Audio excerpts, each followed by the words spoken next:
Hello, welcome to the Rockstar Podcast. I'm your host Aditya. Today, I'm going to share some useful tips to be safe and secure online. Let's get right into it. Today, I'm going to talk about a lot of things that are basic in nature so that everyone can do so that they can keep their presence online safe and secure. So let's start with this. Don't have same password for all your accounts. Keep at least moderately difficult passwords. Using a quality password manager to keep track of your password is also an important thing.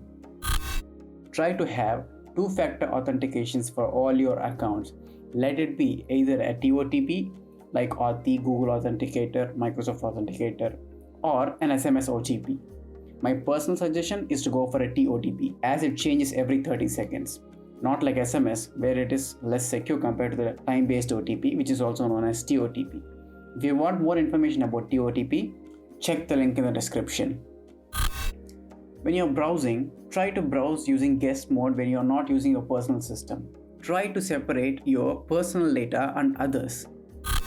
When it comes to payments, if you have multiple bank accounts, use one for subscriptions so that only one account is used for online transactions. If anything goes wrong, damage is boxed to only one account.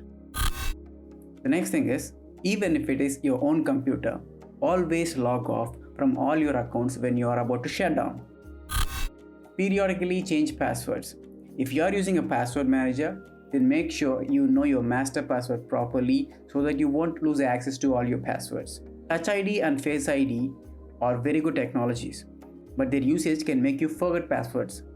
So, periodically change your account passwords and remember your main password manager password and catchphrase. If you want to know more about catchphrase, please check the link in the description. And many of us use Google login for many sites. Periodically, go to accounts.google.com and check what third-party apps have access and regulate accordingly. You can find those details in the description.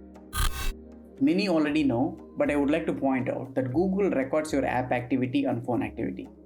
Regularly check and make sure all the actions are performed by you and you alone. Because it is really important that your data is not mishandled. Always use end-to-end encrypted apps for messaging. Signal is a highly preferred app for messaging in my personal opinion, and you can also use Proton Mail for emails, etc. Yes, WhatsApp does provide considerable security, but comparatively Signal is superior.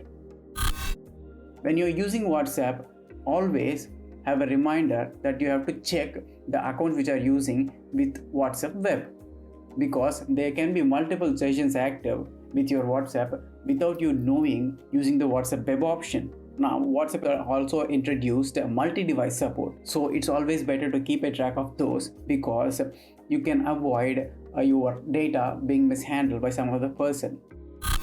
Hard to digest, but you got to do it. Reduce social media presence. Reducing one's digital footprint is the best way to be secure and private. I know, less Instagram stories and Snapchat clips.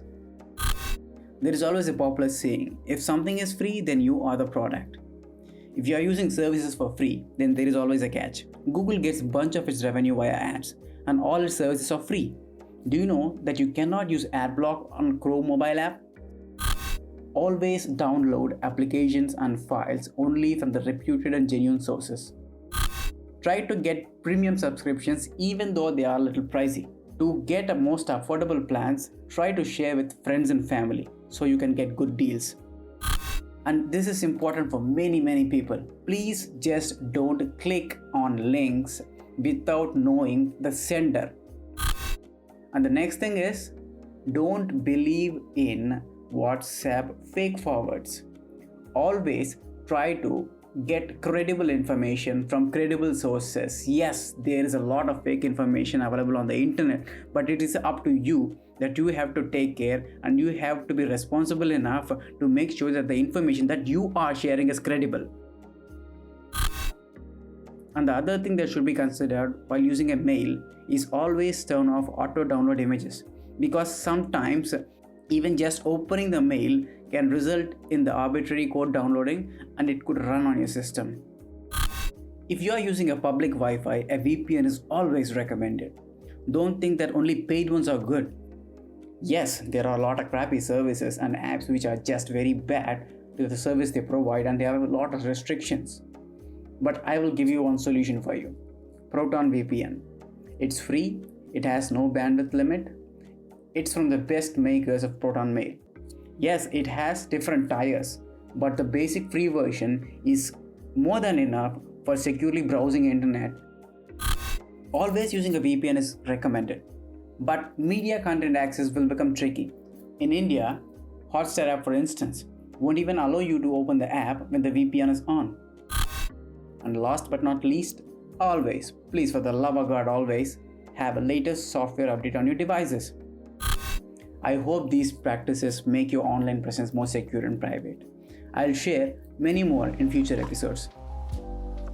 Thank you for listening to the Talkstore podcast. We are available on all major platforms. Please share and subscribe. See you in the next episode. Until then, Aditya says bye.